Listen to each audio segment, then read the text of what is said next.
É ou não é que o trabalho dignifica? É assim que nos explica o rifão que nunca falha. É ou não é que diz tu toda a verdade? É que só por dignidade no mundo ninguém trabalha.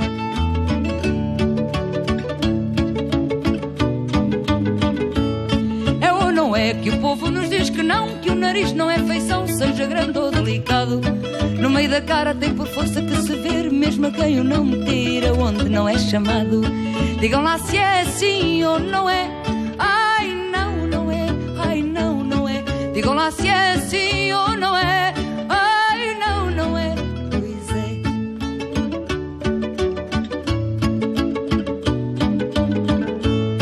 é. É ou não é que um velho que à rua saia pensa ouvir a mini saia e este mundo Llama, bienvenidos a bordo. No somos hermanos, no tenemos sombrero y cantamos más o menos mal. Por lo tanto, estás autorizado a sacarte las gafas. La solidaridad. Yo las mantengo porque sigo siendo un personaje de Halloween. Gracias al doctor Vivante que me operó. Así que calculamos que la semana próxima podré mirarlos mejor, más frontalmente. Empezamos entonces hoy con los títulos que va a contener este programa. Algunos de los títulos, tenemos varios. ¿Vos tenés el primero, Javier, o soy yo el que...? Vos tenés el primero, pero no hay problema. Sí. Bueno, ustedes saben que Macri salió campeón de bridge para mayores de 60 años. Es todo un triunfo, porque ganó la clasificación para ir a un torneo internacional, una Copa del Mundo, y va a ser el representante argentino, uno de los representantes argentinos, porque el bridge se juega en equipo, como todo el mundo sabe. El lugar donde van a jugar es en Salsa Maggiore, que queda en las termas en Parma. Digamos, es una noticia gratificante que ha tenido Mauricio Macri, porque me parece que las que vienen esta semana son diferentes. Sigamos con los títulos. Tenemos también la visita de Daniel Scioli, que fue ofrecido o lo consultaron para que reingresara al gobierno, al Ministerio de Producción, pero Daniel Scioli presenta objeciones o reparos y no quiere. ¿Quién diría, no? Que es de estos gestos de rebeldía o de independencia de Daniel. Parece que ni siquiera habla con Cristina, ¿sabías? No. No, no debe ser porque él no la llame, ¿no? Pero bueno, esa es otra cuestión. Le trajo una buena noticia también, Alberto. Eso es cierto, sí. Le trajo la buena noticia de que Lula está muy agradecido con Alberto Fernández, porque fue uno de los pocos hombres que lo visitó cuando Lula estaba preso.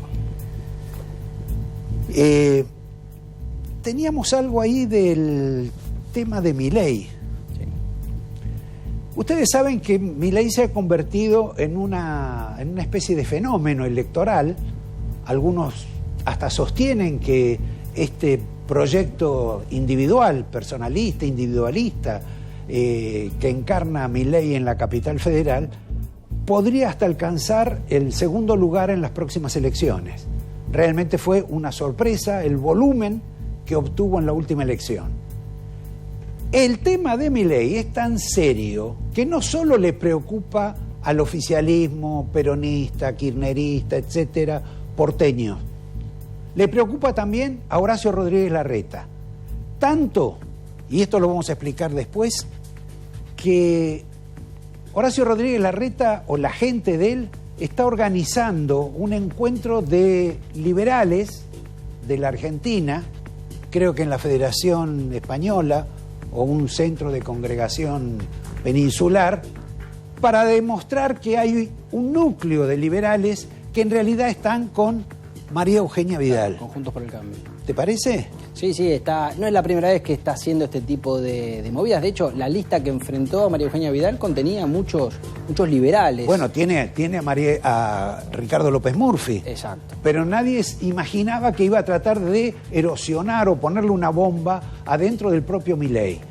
Es un tema interesantísimo para que discutamos luego con Javier, sobre la naturaleza del liberalismo que entiende Horacio Rodríguez Larreta, porque esta semana hizo por lo menos 2 o 3 declaraciones que realmente parecen muchísimo más populistas que liberales. O sea que de ese modo no creo que pueda convocar a mucha gente de esa tendencia. Y otro título, y hablando de Mauricio Macri, como lo mencionaste, esta semana seguramente tenga novedades y probablemente termine siendo procesado. Y tenemos lo que fue esa visita, esa problemática y quizás un papelón, lo que fue lo del juez Baba en Dolores, pero vamos a contar la reunión que hubo previo a eso y el grupo, o lo va a explicar mejor Ignacio Zuleta en el reportaje, el grupo más cercano a Mauricio Macri y que le recomendó no presentarse. ¿Y quiénes estaban ahí? Estaba Miguel Pichetto, su abogado Lanuse. Ajá. ¿Y alguno más? Sí, claro, estaba el radical, Mario Negri. Mario Negri. Los 3 le dijeron que no vaya. Y él decidió ir. ¿Sabés por qué? Un personaje como Macri, que asumió como presidente de la nación, procesado, ¿qué problema tiene ahora en que lo vuelvan a procesar? Sí, claro, teniendo en cuenta los antecedentes de lo que es la política argentina y los procesamientos, de que tampoco pasa nada. Bueno, porque en algunos casos sí, sobre todo cuando son causas armadas. Sí, claro. Importante el reportaje con Zuleta. ¿Qué otra cosa nos queda, Javier? El acto del radicalismo, el resurgimiento del radicalismo, el acto de Facundo Manes en Ferro. Cierto, habló Facundo Manes, fue un acto interno. Fue un acto interno dentro de lo que es Juntos por el Cambio, pero un acto puro y duro radical, incluso con reminiscencias del pasado del radicalismo, incluso el acto de Ferro, ¿no? No fue casual la elección del microestadio de Ferro para el acto. Bueno, pero digamos que en realidad no contempla para nada el tema de la elección. Simplemente es el ascenso, por lo menos espiritual, de Facundo Manes como candidato presidencial para el 2023. Y la curiosidad de que él no ganó la interna, sino que la perdió. Pero bueno, con esos elementos únicamente hizo el acto de Ferro. Y lo hizo contra la línea del PRO y lo hizo también contra algunas personas del radicalismo. Y en compañía de un socio en particular. El de Jujuy. Exacto. Gerardo Morales. ¿Por qué? Pero antes de que digas eso, no es la primera vez que Facundo Manes todos parece que fuera la primera vez que Facundo Manes se larga a la política o intenta, pero Facundo Manes ya formó un partido político. No me digas. Formó un partido político en aquel que se vayan todos, se llamaba 1810, planteaba una revolución tecnocrática y además le escribió una carta a George Bush, el presidente de Estados Unidos en ese entonces, para que no le girara plata a la Argentina de Duhalde y no para que dejaran de hacer esos desaguisados que ocurrían en ese momento. Ahí tenés la noticia, Facundo Manes, su hermano Gastón y otros 2 hombres con el que formaron un partido político. De cualquier modo, si podemos hablar más de todo este tema de Manes y el radicalismo, pero veamos una comparación entre el discurso de Manes y el discurso de Alfonsín, justamente cuando ambos empezaron con el tema del preámbulo, que ya es una característica de campaña que inició don Raúl Alfonsín en su momento. Les decimos que luchamos, que seguimos marchando para constituir la Unión Nacional, afianzar la justicia, consolidar la paz interior, proveer la defensa común, promover el bienestar general y asegurar los beneficios de la libertad para nosotros, para nuestra prosperidad y para todos los habitantes del mundo que quieren habitar el suelo.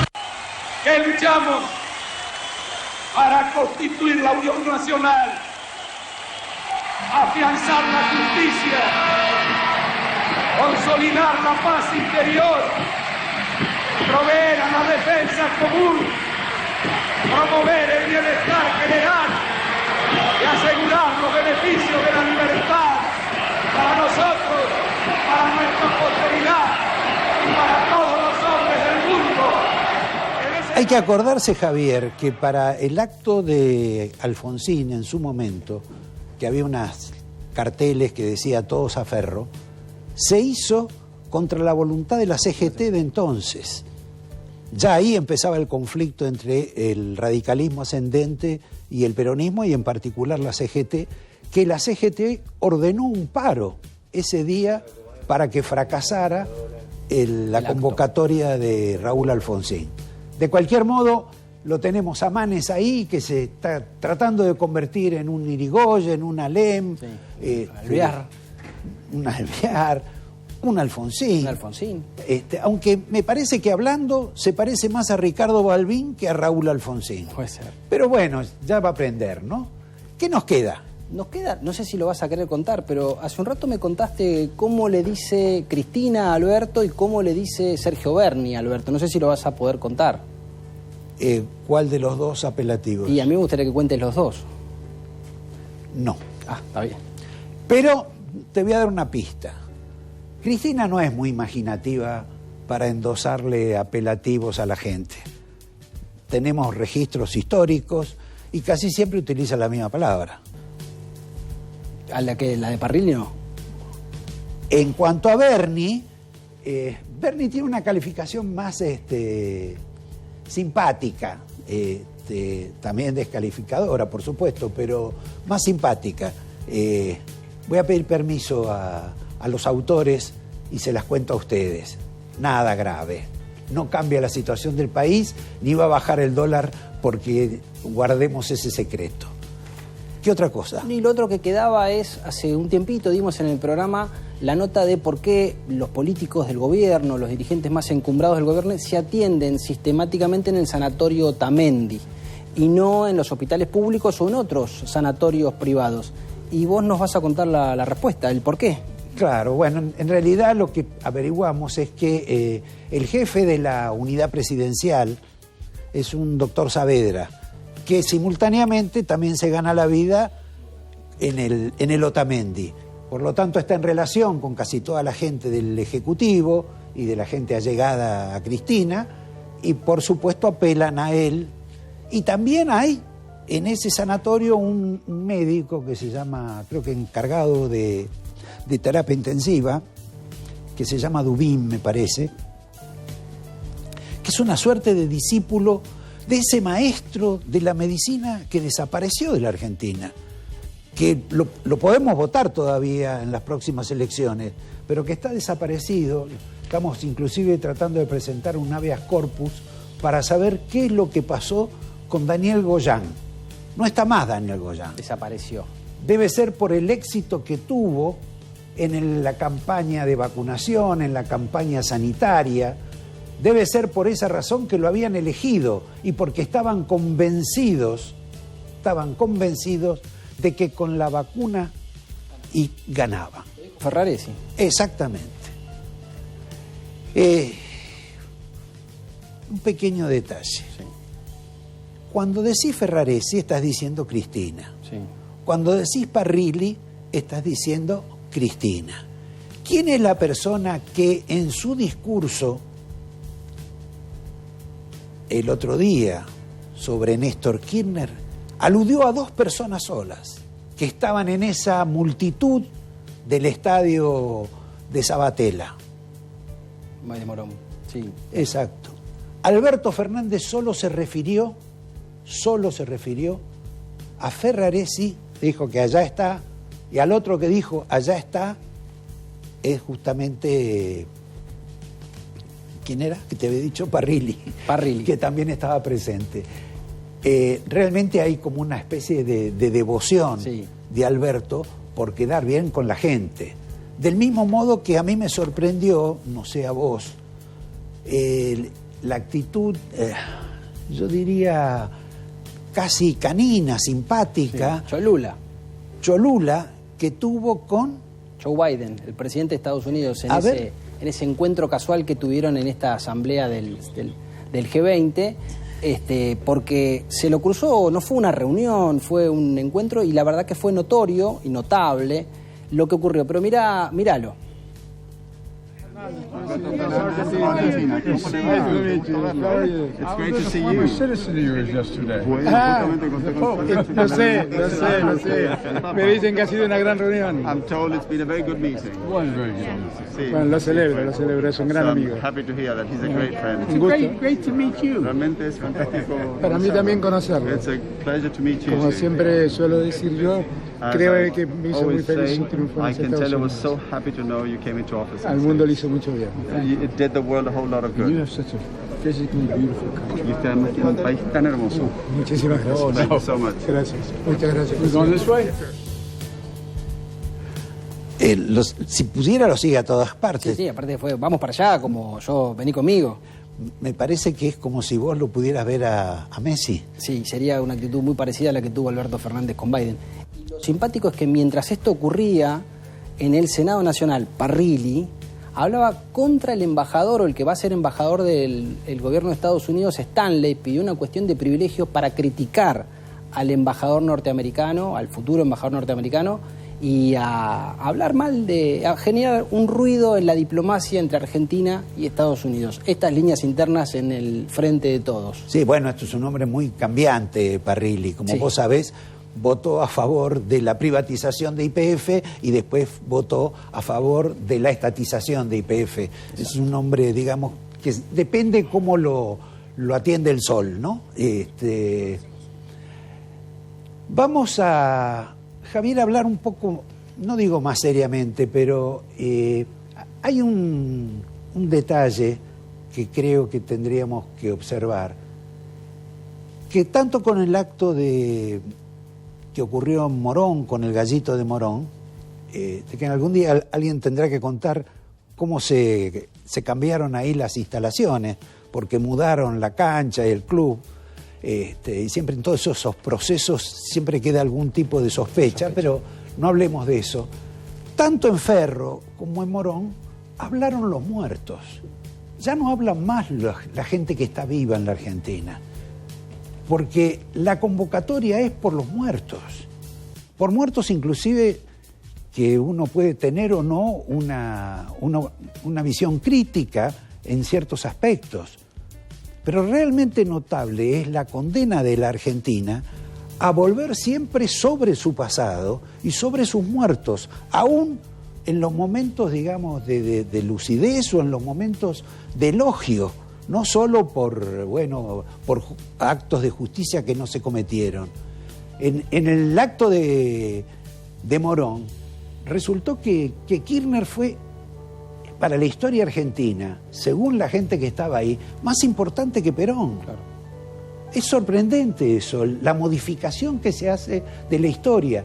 Y de pronto en el acto de Ferro no se explicaba a Manes y a algunas de las personas que estuvieron ahí, que ya no era un homenaje a esa epopeya que fue el triunfo del radicalismo en las elecciones después de la dictadura militar.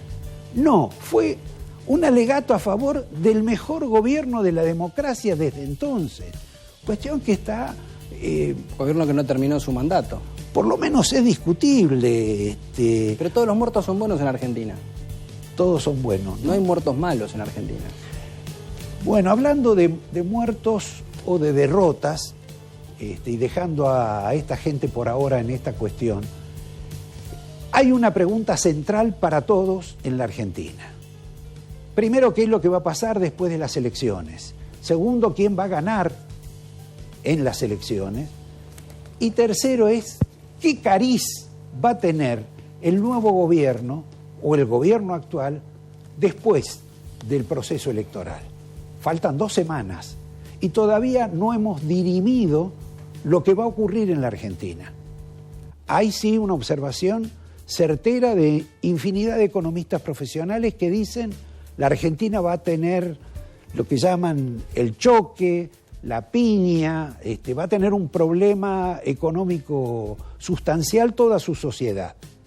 Pero después en el campo político no hay claridad. Gane o pierda el oficialismo. Ganar parece que no va a poder ganar, no solo por el antecedente anterior de las elecciones de las PASO, sino porque desde que ocurrió esa debacle, Cristina se ocultó. Habla poco, casi no dice nada, solo le echa la culpa a Alberto Fernández. Alberto Fernández fue arrasado virtualmente como líder, como presidente. Es un hombre, digamos, que en algunos casos hasta le han casi perdido el respeto. No hablemos de Kicillof y todo su gobierno. Es público que Insaurralde está hablando de que él va a ser el gobernador en el 2023 y que va a apoyar al hijo de Cristina para presidente de la nación. Están pensando en un proceso de revolución personal, casi todos, porque de proceso de revolucionario, desde que perdieron hasta ahora, lo único que hizo este gobierno fue sacar la ley de etiquetado. Todo el proceso de cambio. En el reportaje de Zuleta hay una mención a que fracasó con creer que la vacuna o el plan de sanidad iba a ser determinante en materia electoral. Es todo al revés. También creyeron que otro tipo de medidas, como incorporar la cuestión de la deuda con el fondo o la negociación con el fondo, iba a ser un punto a favor. No fue un punto a favor, fue un punto en contra.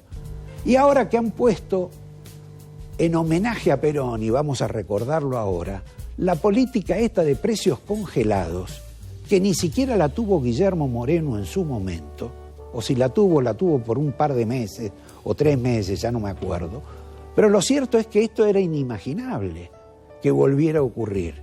Y ocurre de la mano del señor Feletti, de la señora Giorgi, que tiene un destino quizá en el próximo gobierno de Alberto Fernández.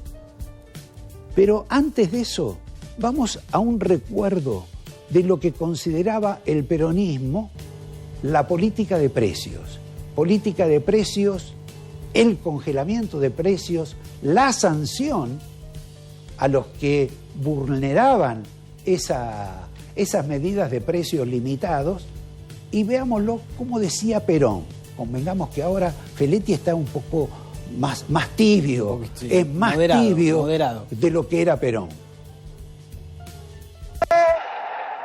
según se puede ir observando, vamos a tener que volver a la época de andar con el alambre de fardo en el bolsillo. Eso de la leña que ustedes me aconsejan, ¿por qué no empiezan ustedes a darla? Con referencia a los especuladores, el gobierno está decidido a hacer cumplir los precios, aunque tenga que colgarlos a todos.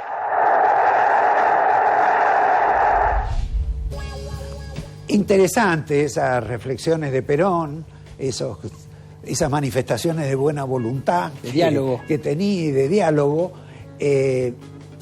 Y sobre eso voy a hablar un poco después del corte, porque la pregunta que les estoy haciendo ahora es: ¿ustedes creen que el gobierno de Alberto Fernández, después de las elecciones del 14, va a ir hacia un plan económico como el que imaginaba Massa, con Martín Redrado?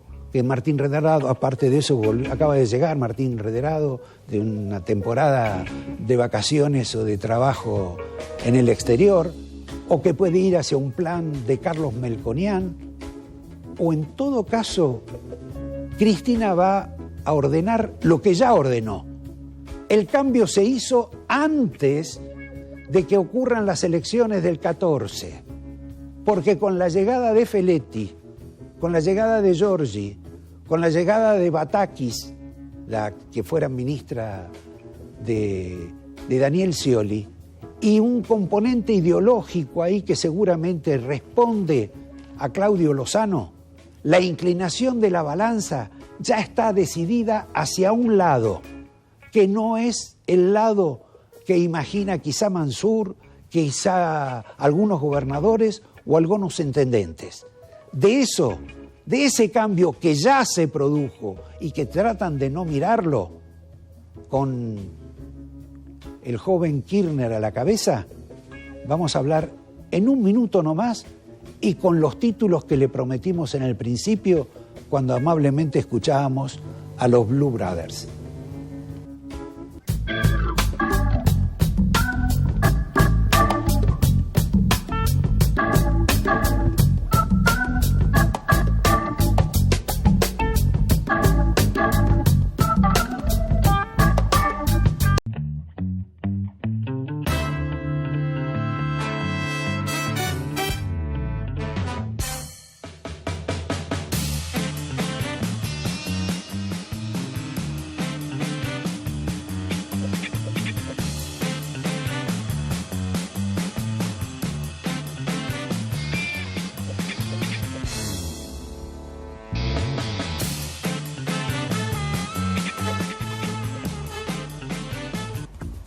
Les había dicho que no esperen modificaciones hacia lo que mucha gente entiende que sería un plan racional de economía hecho por Redrado, impulsado por Massa, aunque Redrado y Massa no se hablan.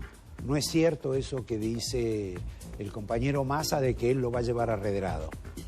Redrado parece que está como Scioli, dijo que no. Tampoco tiene posibilidades el plan que enunció Melconian, al que graciosamente Guillermo Moreno lo ha considerado un proyecto de brujería. Muy interesante, dijo que anticipándolo que si llegaran a aplicar eso en la Argentina en los próximos años, termina muy rápidamente el gobierno como terminó con Machinea. Esto es, las condiciones no son las mismas, en fin. Todo eso que podría llamarse la derecha no va a ser. Por más que quiera Mansur, por más que lo quieran los gobernadores, por más que sea hasta una iniciativa. Cristina ya modificó el cuadro. ¿Por qué razón? Tomemos algunas cuestiones. Primero, tomó a uno de los personajes más débiles que hay en este gobierno, y cuando digo débil es débil de personalidad, no solo débil de voz. Es el caso del ministro Guzmán. Inesperadamente, Guzmán decidió alinearse con la cámpora. Digamos, como una sorpresa, aunque a mí me parece que sorpresa no hubo ahí. Alguien le dijo lo que tenía que hacer. En consecuencia, terminó haciendo algo que dudo que alguien le haya insinuado que debía decir. Dijo que la oposición era anti-argentina. Hablar de anti-argentino hoy en estos tiempos, yo diría que hasta se reconoce cierta miserabilidad. Esto es Guzmán. A uno le da vergüenza la declaración del ministro. También el ministro ha empezado a decir la misma monserga que repite Alberto Fernández en todas partes, que es: no me voy a arrodillar ante el fondo. Si nadie le pide que se arrodille, simplemente que presente un plan. Eso es lo que le han pedido. ¿Qué ha hecho Cristina simultáneamente con todo este alineamiento o disciplinamiento a alguna de la gente que tiene? Además de eso, Cristina destapó la matanza. Sacó del tarro de la matanza a Feletti, que estaba en esa administración desde hace 2 años. Lo mismo que está la señora Batakis, lo mismo que está la señora Débora Giorgi. Sepan o no sepan de la administración municipal. Y los sacó de ese frasco de la matanza y los trajo al gobierno nacional. ¿Qué es lo que representan ellos? Y bueno, representan el pensamiento más lineal de Cristina en materia económica. Si hay una diferencia entre Néstor Kirchner y Cristina, es que Kirchner, Néstor, era un hombre, por decirlo de algún modo y entre comillas, pragmático. Esto es, le daba de pronto lo mismo entrar por una puerta que salir por la otra. Cristina en ese plano tiene menor cintura, lo cual no tiene nada que ver con lo físico.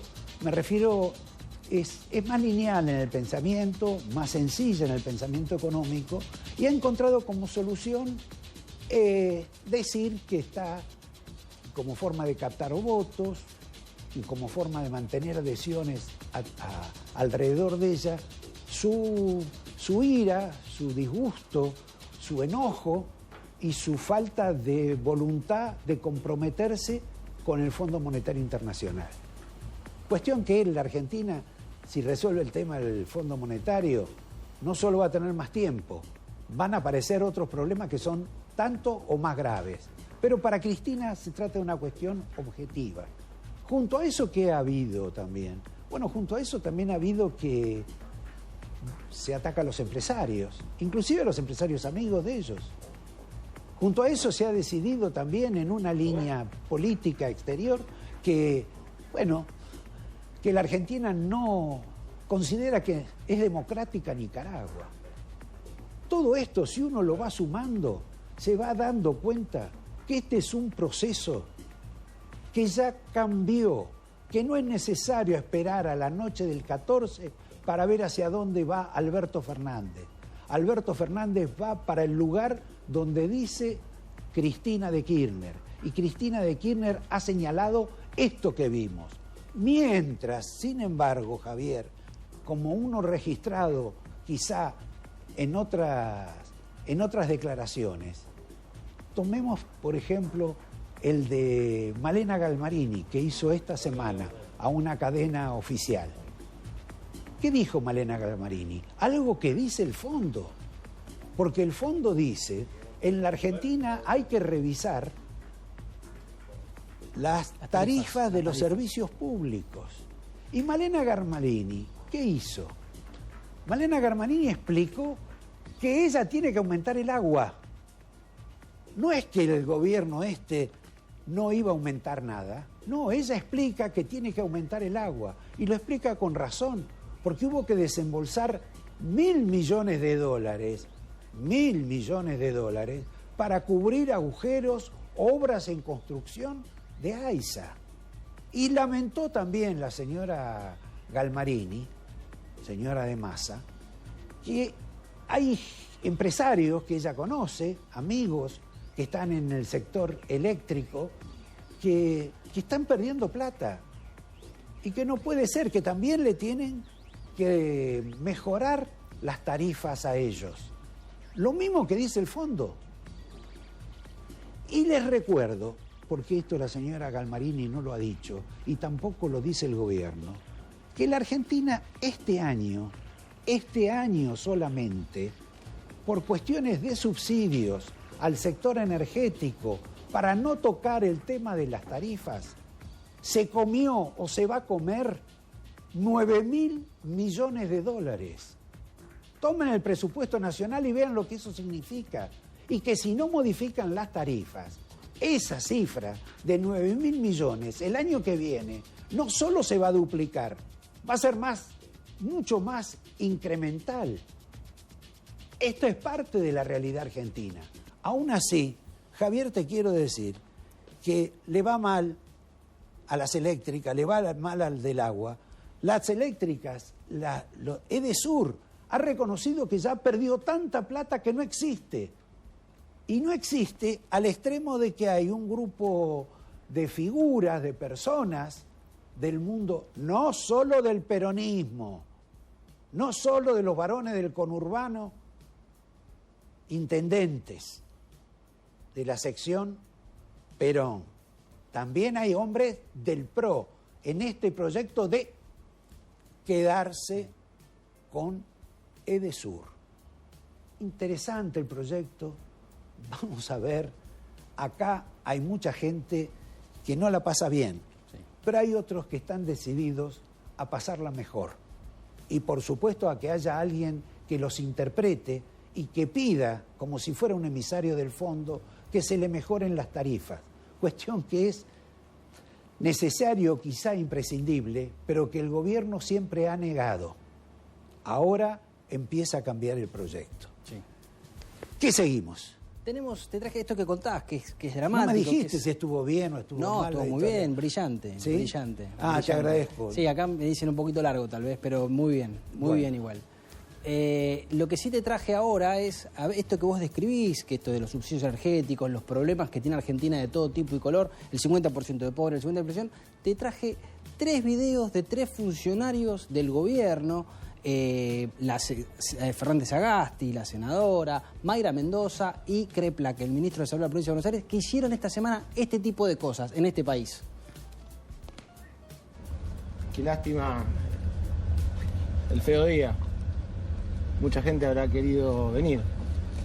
La lluvia.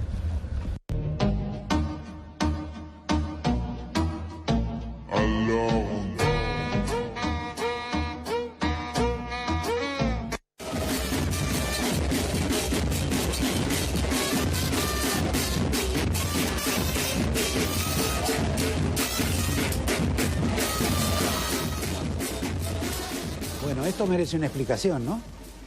Cada uno.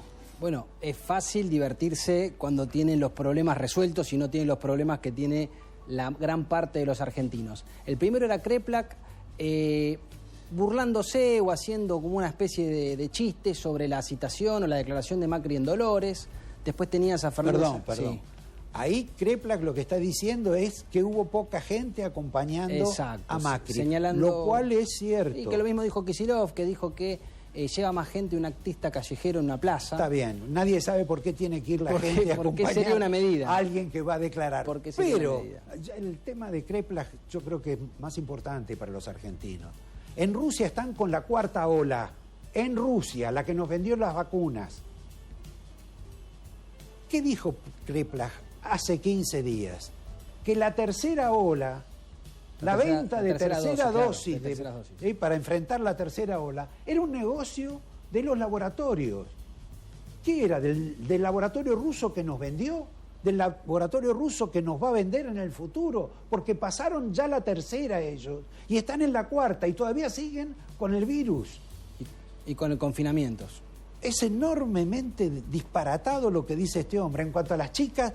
Bailan bien, la Sagasti, que es una pollita de Cristina, es interesante cómo baila. Bueno, festejando la ley de etiquetado frontal, por eso pareciera que la Argentina no tiene problemas si se dedican a este tipo de menesteres poco relevantes, otros bailes en las redes sociales, pero lo quiero contrastar con una foto de Juntos por el Cambio, de los líderes de Juntos por el Cambio, los candidatos de Juntos por el Cambio, que parece que no la pasan tan bien como estos que te mostré antes. Mirá la foto, mirá las caras. No hay una sola sonrisa, parece que es un velorio. No tienen muchas ganas de estar ahí, pareciera, ¿no? No. No veo que ninguno de ellos lo haya acompañado a Macri a Dolores. Y supongo que tampoco lo van a acompañar el miércoles, si posiblemente lo procesen. Candidatos no hubo, como no hubo radicales tampoco. No, bueno, pero los radicales era muy temprano, no les gusta madrugar. Y convengamos que con los otros sí hubo muchos dirigentes del partido del PRO, inclusive algunos que no están en su mejor momento con Macri. Exministros. Pero, escúchame, ¿por qué no suspendemos este diálogo que tenemos entre nosotros y vivimos del reportaje a quién? A Ignacio Zuleta, un reportaje de 2 periodistas. Solo 2 periodistas. Sí. Uno de ellos reconocido, que es el caso de Ignacio. Por favor, director. Ignacio, ya fue la elección del próximo 14. ¿O vos esperás que haya algún tipo de sorpresa de acá a esa fecha que pueda modificar las expectativas? La elección da unos números que son los previsibles que conocemos de la Argentina de hace bastante tiempo. Es el 40-41 del no peronismo, y el peronismo que unido podía ganarles. Yo creo que el peronismo ya se dividió, entró dividido este gobierno, y como no han podido conciliar las posiciones, está jugando cada uno para su lado, y el resultado es eso. No hay quien lleve a la gente a votar, porque la gente, por lo menos en el distrito de Provincia de Buenos Aires, que es el que nos interesa, hay que llevar a la gente a votar.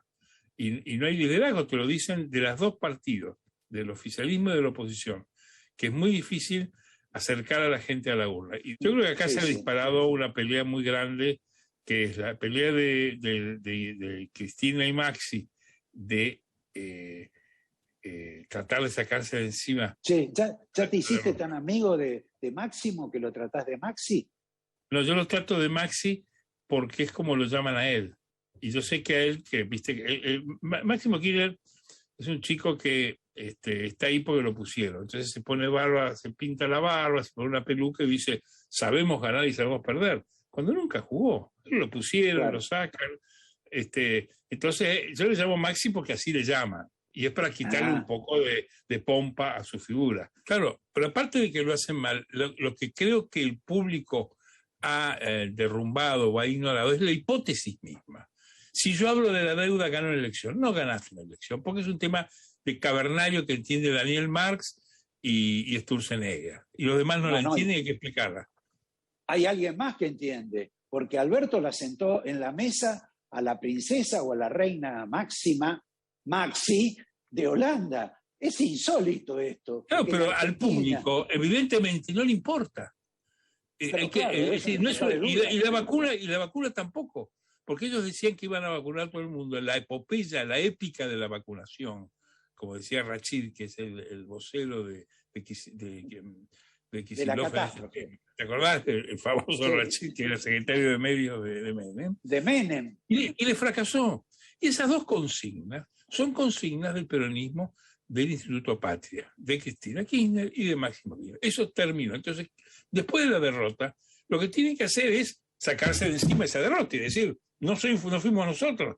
¿Quién fue? Fue Alberto, fue la foto del cumpleaños, fue el vacunatorio VIP. Digamos, la impresión general es que el que perdió la elección, las PASO, es Alberto Fernández y no Cristina. Hay un movimiento de magia por parte de ella para que mucha gente imagine que ella no tuvo nada que ver con esta debacle. Yo creo que ella lo intenta, pero creo que el público sabe bien. La gente está distante de ese peronismo, de la vacunación, del peronismo de la deuda, y de un gobierno que no se sabe quién es el gobierno, si es Massa, si es Alberto, si es Mansur, si es Cristina, si son los intendentes, si es Insaurralde, si es Berni. Es un gobierno invertebrado, no tiene jefe, no tiene objetivo, no tiene estrategia, y ha perdido lo único que tenía, que era el territorio, ha perdido los territorios. Vamos a ciertas personalidades. El caso de Mansur. Empezó hablando, tomando decisiones, y ahora no habla más. Es como que le arrancaron la lengua, le torcieron la garganta. ¿Qué es lo que pasa con Mansur? ¿No es más jefe de gabinete?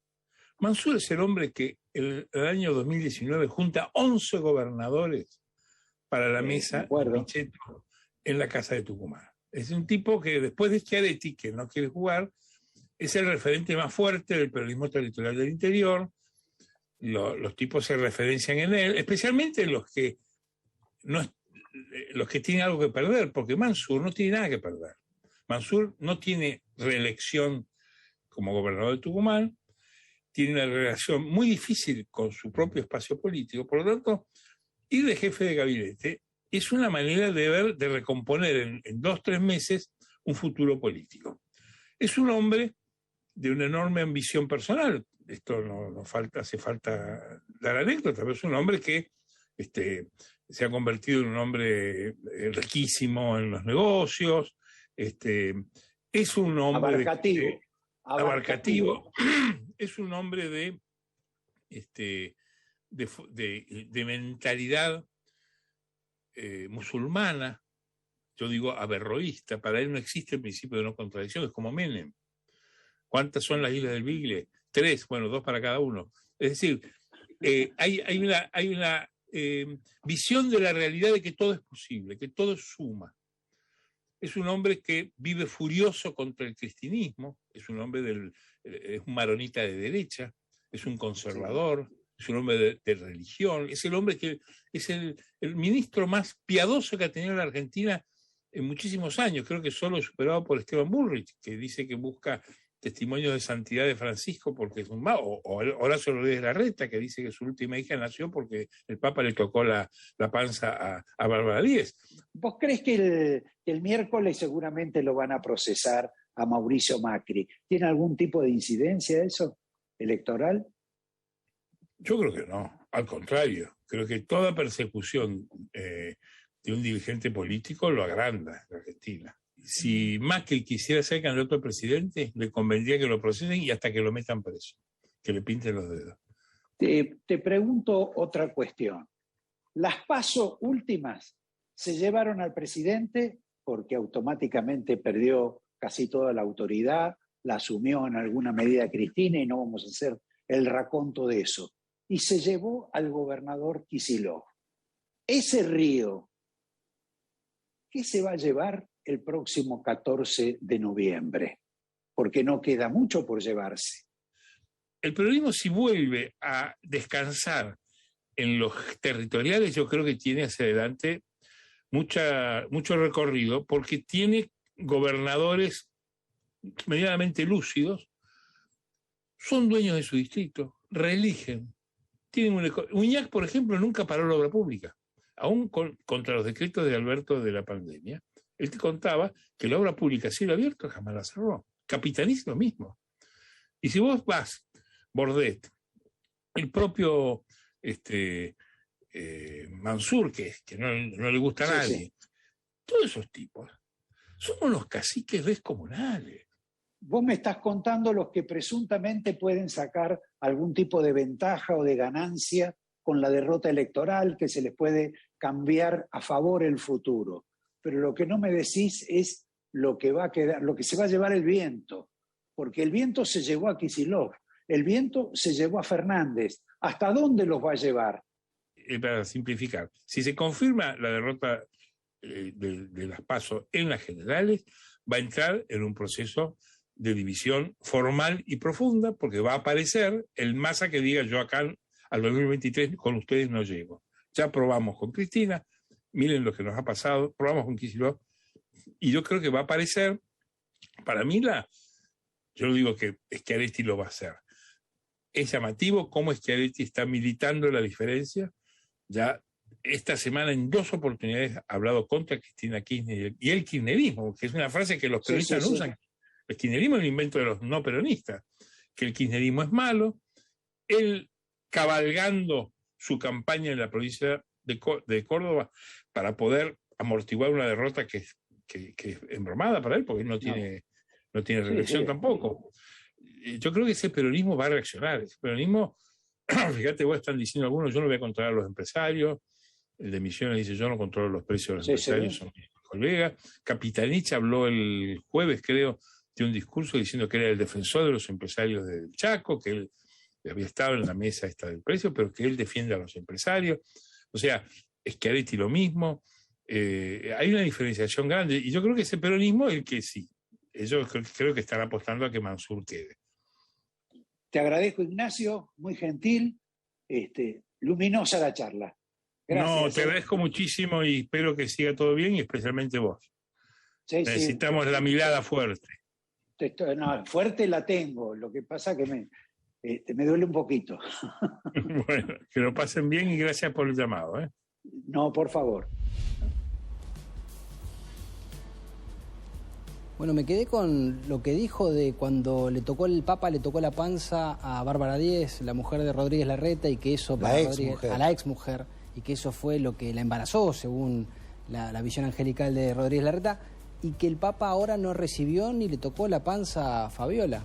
No quiso que le dijeran que pasaba Alberto Fernández cerca. Ni se acercara. Impresionante. Y después por ahí en el final le contamos qué le dijo Biden. Pero ahora tenemos que ir a un corte. ¿No vas a hacer ninguna recomendación? Sí, pero pensé que era en el corte. Si necesitas operar en el mercado cambiario, elegí a Cambios Roca, una casa de cambios regulada y auditada por el Banco Central, con trayectoria, experiencia, seriedad y solidez. Podés realizar todo tipo de operaciones de cambios y recibir asesoramiento especializado en el mercado cambiario. Ingresá a www.cambiosroca.com.ar y conoce más. En Banca Empresas Macro entendemos tu negocio sin importar el tamaño o actividad de tu pyme. Te damos atención personalizada, financiación, banca internet adaptada a tus necesidades para agilizar la gestión de tu negocio. Estamos en todo el país. Somos tu banco. Macro. Cerca siempre. ¿Sabías que llegaron los bizcochitos Cachamay en sus variedades clásicos y con romero? ¿Con menor contenido graso? No lo dudes más. Cachamay es la mejor opción y la mejor compañía para tu cachamate preferida. Hace 75 años se fundaba UTEDIC. Hoy somos un gremio de vanguardia comprometido con la defensa de los derechos laborales de nuestros trabajadores y trabajadoras. No dejemos de cuidarnos. Usemos siempre tapaboca. Mantengamos distancia. Elijamos espacios abiertos. Ventilemos lugares cerrados. Para más información, entra a buenosaires.gov.ar/coronavirus. Cuidarte es cuidarnos. Buenos Aires Ciudad. Señoras y señores, en el Banco Ciudad queremos que saques tus proyectos del banco de suplentes. Queremos bancarte para que juegues, para que encares tus sueños, para que vuelvas a sentirte titular de todo lo que querés hacer. Entra al Ciudad, vení al banco que te banca.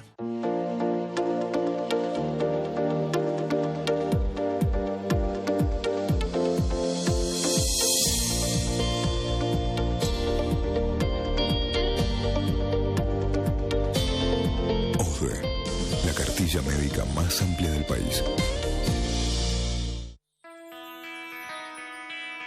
Tigre es el lugar que a mí me permitió crecer. Es el lugar que me dio amigos, que me dio trabajo, que me dio oportunidades, sobre todas las cosas, el orgullo de ser intendente de este lugar. Es mi vida. Es mi vida. Es mi vida. Mi vida. Tigre es mi vida. Porque elegís cuidar a tu motor, vení a Action Energy. Somos los únicos que producimos todos nuestros diésel con tecnología Euro 5. Una tecnología que extiende la vida útil de tu motor y te da el máximo rendimiento. Vení a cargar una tecnología superior. Vení a Action Energy. En IRSA, Propiedades Comerciales, nos comprometemos con las comunidades en las que se asientan nuestras unidades de negocios. IRSA, Propiedades Comerciales. Construyendo el futuro. Los 1001 dolores alivia el nuevo Geniol, un comprimido de liberación inmediata con paracetamol, para liberarte de los dolores más intensos. Nuevo Geniol con paracetamol.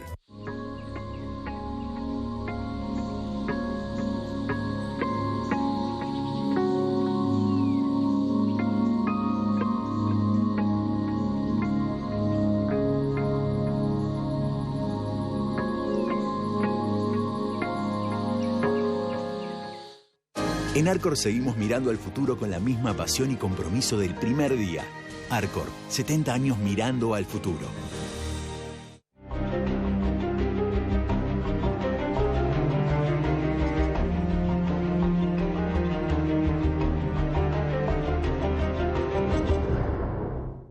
Así somos los argentinos. Arrancamos y vamos siempre para adelante. Fiat Cronos, el auto argentino.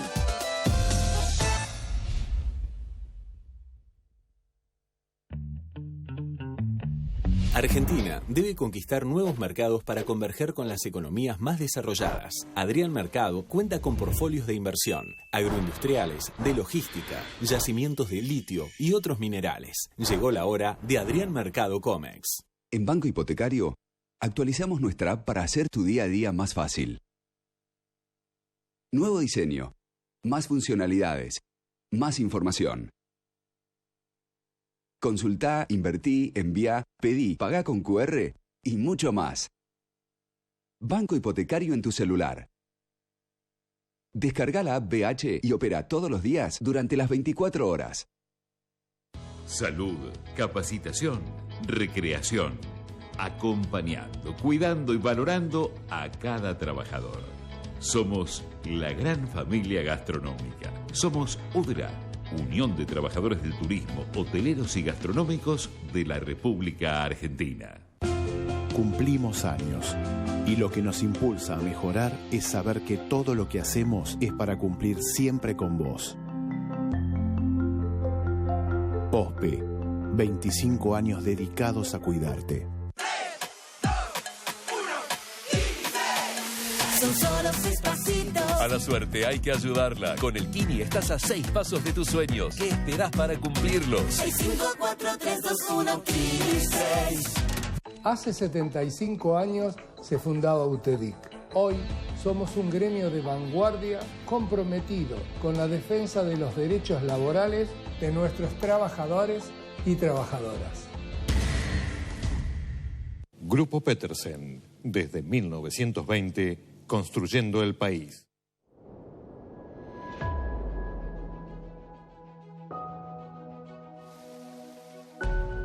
Energizate en Jujuy. Jujuy es energía viva.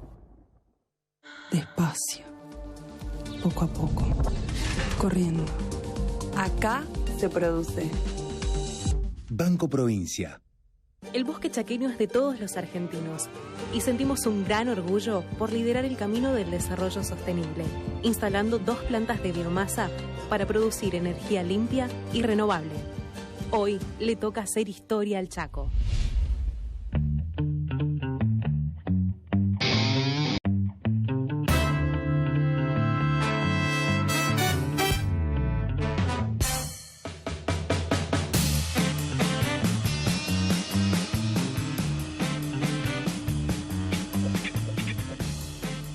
Esta vez no te traje la frase de la semana, sino que te traje el tuit de la semana que describe, creo que como ninguno, la decadencia argentina, y es de la economista Diana Mondino, que dijo: bisabuelo compró casa en cuotas, abuelo compró auto en cuotas, padre compró heladera en cuotas, nieto compró asado en cuotas, y el bisnieto no sabrá qué son las cuotas ni qué es el asado. Siguiendo con esa línea argumental, los argentinos se quieren ir de la Argentina, muchos, sobre todo los jóvenes. Extraño en un país donde hubo tanta violencia para quedarse con un pedazo de tierra, con un pedazo de otra parte, con un pedazo de poder, donde todavía hasta los presuntos mapuches luchan por un pedazo de tierra, la mayor parte de los argentinos se quiere ir. Este es un informe, una encuesta de una nota que hizo Javier con Rotelli. Nicolás Rotelli. Un especialista en esta materia que va a decirnos qué. Nos habló sobre la encuesta que realizó la UADE sobre este fenómeno de los argentinos yéndose y queriéndose irse del país. Vimos en el informe que realizó la UADE que alrededor del más del 60% de los argentinos que ustedes consultaron tiene interés o deseos por irse del país. ¿Y por qué te parece que se da este fenómeno en donde Argentina pasó de ser un país de inmigrantes a un país de emigrantes? En este estudio que realizamos desde UADE, la idea nuestra era justamente poder tomar como el pulso de la sociedad en este tema, ¿no? En cuanto a las percepciones con respecto al futuro, y si esas percepciones con respecto al futuro implicaban una voluntad posible de emigrar.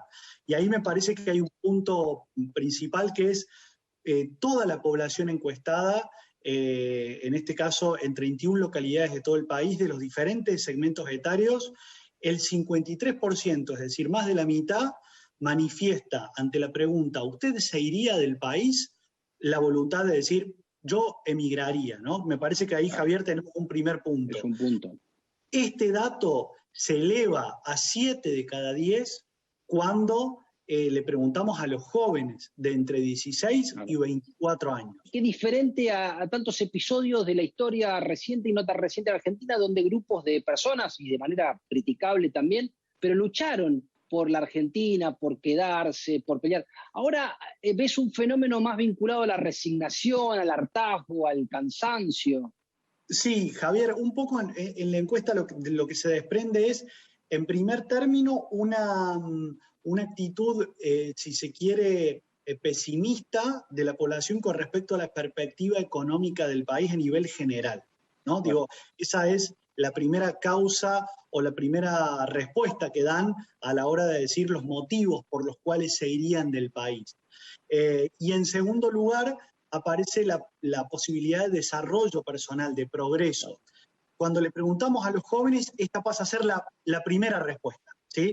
La posibilidad, obviamente, de desarrollarse profesionalmente, es decir, aquellos jóvenes que responden afirmativamente a la pregunta si se irían del país, encuentran en esta cuestión, la del progreso personal, la principal motivación. Y quizás como contracara, o la respuesta que nos dicen aquellos que dicen no, me quedaría en la Argentina, son motivos familiares. No parecía traducirse en una apatía electoral, porque el margen de participación o el porcentaje de participación, si bien se ha reducido, se mantiene estable. Esto, ¿qué análisis te provoca este dato? Sí, en ese sentido, digamos, nosotros puntualmente en este estudio no tomamos como variable el tema electoral, ¿sí? Incluso porque estábamos quizás un poquito más lejos de la fecha. Sí, lo que notamos, por ejemplo, en cuanto al estado de opinión pública general, es una falta de optimismo con respecto al futuro del país, manifestado en temas, por ejemplo, como la pobreza, donde 6 de cada 10 encuestados nos dicen que consideran que de acá a 10 años la situación de la pobreza va a estar peor o mucho peor que ahora, digamos, ¿no? Ahí nos está hablando de, en temas como la pobreza, temas de situación económica o inseguridad, las principales preocupaciones de la gente, sobre todo en el futuro a mediano plazo, ¿no? De acá a 10 años, que era también una de las consultas que hacíamos. Bueno, Nicolás, muchísimas gracias y gracias por tu tiempo y tus comentarios. A vos, Javier.